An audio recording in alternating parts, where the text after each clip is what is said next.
I've been really into candy canes this year for some reason. I found these candy cane pillows, these candy cane earrings. My Christmas blanket that I have back here, it has dogs and candy canes on it. I don't know, ever since I listened to Megan Quinn's book and she has that candy cane scene, I've been really into candy canes. I'm finding this weird urge to show off my cool candy cane pillows with you guys. So if you see me at any point just randomly holding this, just know I'm trying to have you appreciate this pillow as much as I do. When I think of Christmas books, I think of something that is more like Hallmark, maybe like a rom-com. Definitely romance books is the first thing that comes to mind when I think of like a Christmas book. It shouldn't be of any surprise though that thriller is also a genre that has a lot of Christmas themed books out. Fantasy doesn't really have any Christmas books out unless like you're talking like a fantasy world where it's winter and there's a celebration. They can't call it Christmas because it's fantasy, but it's something along those lines, but that is not what I was looking for. I was craving a really good thriller and it's Christmas time, so I decided to combine those two things and thus this reading vlog was born.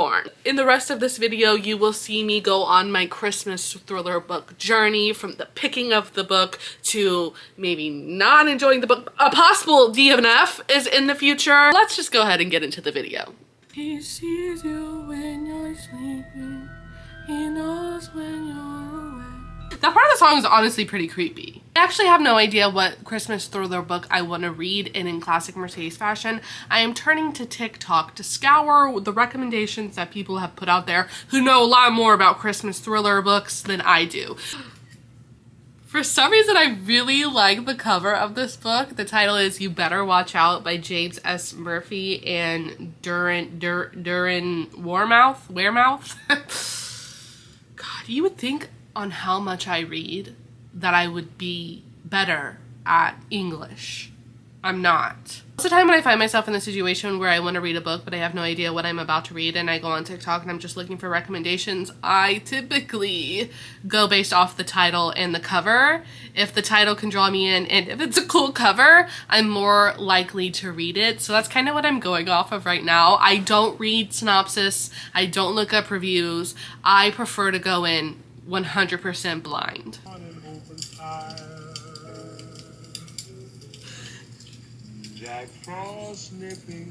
I'm supposed to be watching. Okay, you know what? Can I just get this off my chest? We listen and we don't judge sort of thing. I think all thriller book covers sometimes look the same.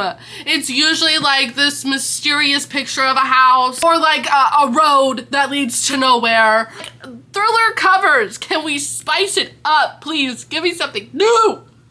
I'm stuck between two books. We have The Christmas Party by Michaela Davis. On the cover it says, a family reunion, a shocking secret, a night to die for.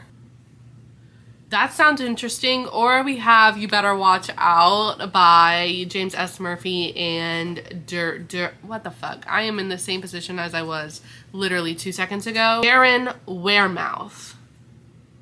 I don't have any hints on what this book is about on the cover except the fact that there is a knife.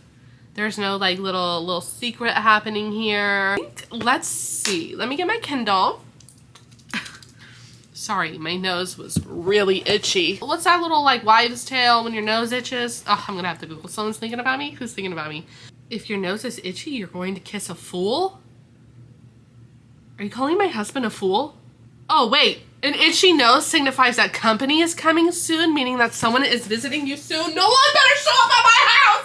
I hate when people show up at my house. You better text, you better call, you better let me know you are coming to my house. Ain't no, what if I'm gonna get robbed? What if that is what that means?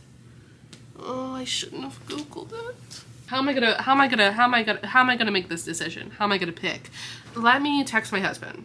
I'm just gonna tell him to pick a number between 1 and 2. 1 will be The Christmas Party and 2 will be You Better Watch Out. He said 2! You better watch out. That song's gonna be stuck in my head for the rest of the day. What is the synopsis? Hopefully we get something juicy. Oh, it literally says for Jim and Marianne Murray. I don't know who those people are, but I hope you like the book. Alright, without further ado, let's start our Christmas thriller book journey. Welcome to the first check-in. I have made it to chapter 4, which is 10% in. I've made myself a cup of elderberry tea, and I got myself a little sweet treat, which is some dark chocolate. How do I feel about the book so far? I don't know. I feel like it's too early to tell. For some reason, the first thing that comes to mind, I can't remember the name of this movie, but it traumatized me as a child. It's like these people go to this town and they like become wax figures. You know, what is the movie that people become wax? House of Wax. This book so far is giving a little bit of House of Wax vibes. I don't particularly know why, but that's kind of what it's giving. This is also only 240 pages, so I should be done in no time. It is currently 7 o'clock, so we'll see how long it takes to finish. Oh my god, is this the moment that I'm about to be burglarized? Robbed? Should I accept my fate, or should I fight? Hello, Nova. How you doing? I wish you could get up here with me, but as you can see, maybe not. Maybe you are not believing of this. There's not enough space for the two of us up here together. Okay. Okay. Checking in. Chapter 11. That is page 64. We just got the POV from the crazy person who's running loose in this abandoned town. I didn't love that. I didn't love the way that he was talking. What it feels like is the people who have been kidnapped and placed in this town are there because they have wronged someone. Like this is like an act of revenge of some sorts. And we just got the look on the inside of this crazy person's head. And I did not like when he was talking about how he was sexually aroused.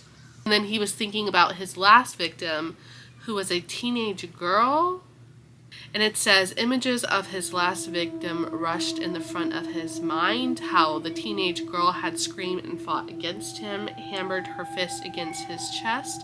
How she put up a futile fight against his overwhelming strength and urged, and how he loved every second. The fact that he was aroused came to no surprise. Okay. Wow. That gives me the heebie-jeebies and an unexpected twist to the dialogue that I was not expecting. I'll say at this point, I am finding the book to be so slow and a little repetitive. Feeling like I made a mistake with this book choice, and I'm feeling like I would have wished that I went with the other one, because I was hoping for more of a thriller, and this isn't giving thriller. This is just giving weird, strange, repetitive, boring. We'll see how it goes. How I'm feeling about this book right now is that I want to DNF it. I've made it to 50%, and I still just don't know if I care where this book is going. I definitely don't care about any of the characters. I'm not connected to them.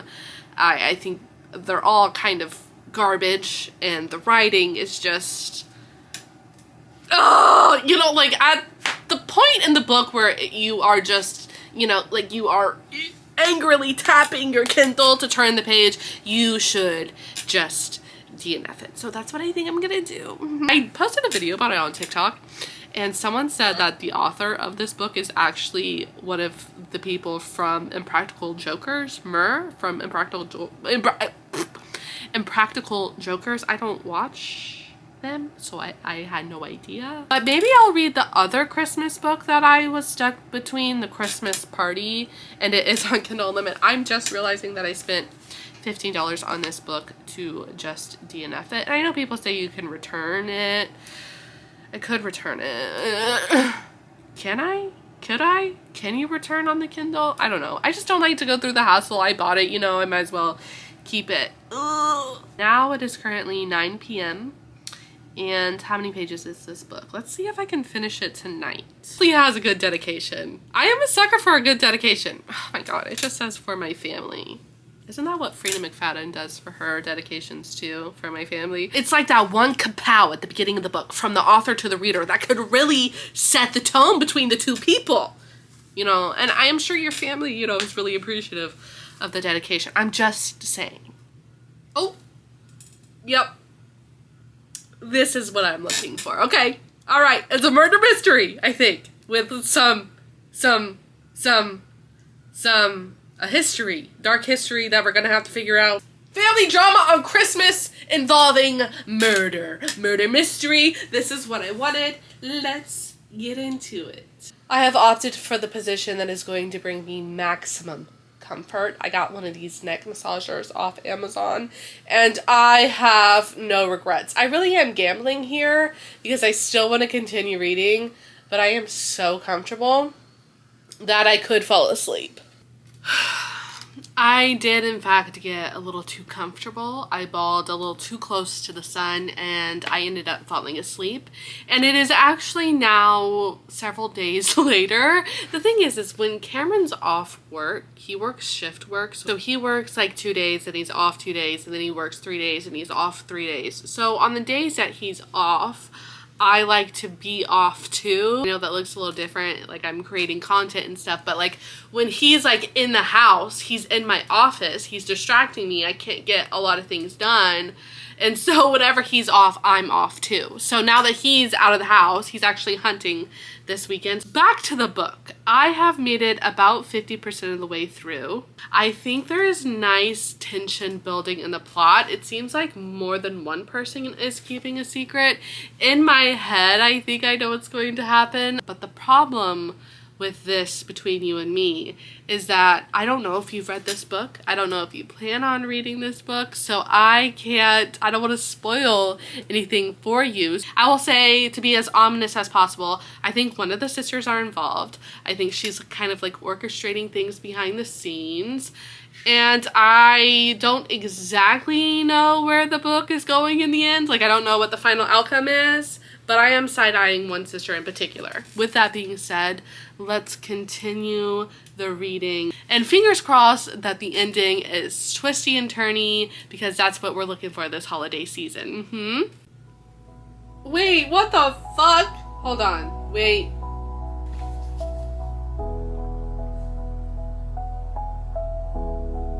That's interesting.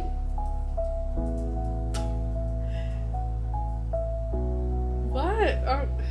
The plot plotted. And it twisted, you know, and I didn't see it coming. You know, it was a nice little whoa, what just happened? And then I feel like we flatlined, you know? I feel like my adrenaline was pumping, my heart was like, oh my god, what's happening? Then it happened, and now there's still like another 60 pages left in the book, and I feel like nothing has happened. And I don't think anything else is going to happen. So I read 2 Christmas thriller books. Well, maybe you can't say that I read 2. I DNF'd one and then fully finished another. So what does that mean? I don't know, 1.5. Let's start with my official review for You Better Watch Out. I was picking this book, I mentioned that I like to go into books blind, and I really have to stop doing this because it bites me in the ass more than it is fun. Most of the time when I go into a book blind, I'm like, what, girl, if you just would have read the synopsis, you probably would have decided that you didn't want to read it to begin with. But old habits die hard. The writing style of this book made it hard for me to fully submerge myself into the book. I didn't feel like there was a lot of descriptors. I wasn't connected to any of the characters, although you're on this journey with them being kidnapped and like trying to figure out what's going on. I didn't care because I didn't really like any of the characters. So I wasn't connecting with it. I wasn't vibing with it. This book was not for me. I love the cover. I love the title, just not the plot. Then we have The Christmas Party, which was good. Overall, I would have given this book maybe a 3.5, 4-star. It had a really good beginning where you could tell that something wasn't right within this family. There's one sister who has not communicated with her family for over 10 years, and now she's finally inviting them to a Christmas party to kind of, you know, cancel out all of the old debts or all of the old bad memories, all of the vendettas that they've been holding on to. For some reason, my brain just then, I'm pretty sure that you could visually see that I was struggling there for a second. I don't know what was happening. Okay, I was trying to pick better words, but those were the words that came out. She's inviting her family to just reconnect with them. There's secrets that are being kept kind of from multiple characters, and you can pick up on that whenever you're reading the book. There is one shocking thing that happens. In my mind, I was like, okay, yes, we're getting to the part in the book where it's really going to start to get twisty and turny, because I like multiple twists and multiple turns in the thriller books that I read, but this one had that one, and that was it. The rest of the book was kind of tying up the rest of the storyline, which then felt like the book was dragging on, and a lot of it felt unnecessary, and I wasn't completely satisfied with the ending of the book. I think I stick to my 3.5.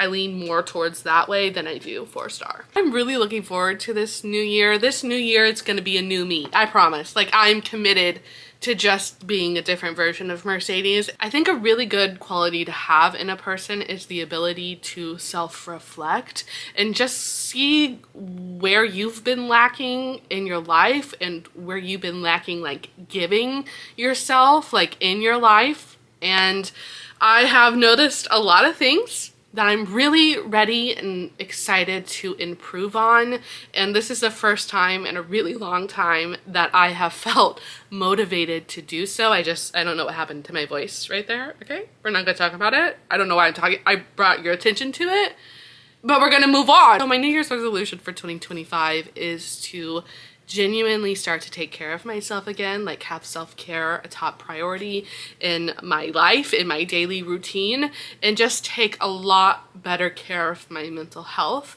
And that's my only goals for 2025. Thank you guys for watching this video. I would love to hear your New Year's resolutions in the comments below. That's all that I have for you guys today. Okay, bye. Love you.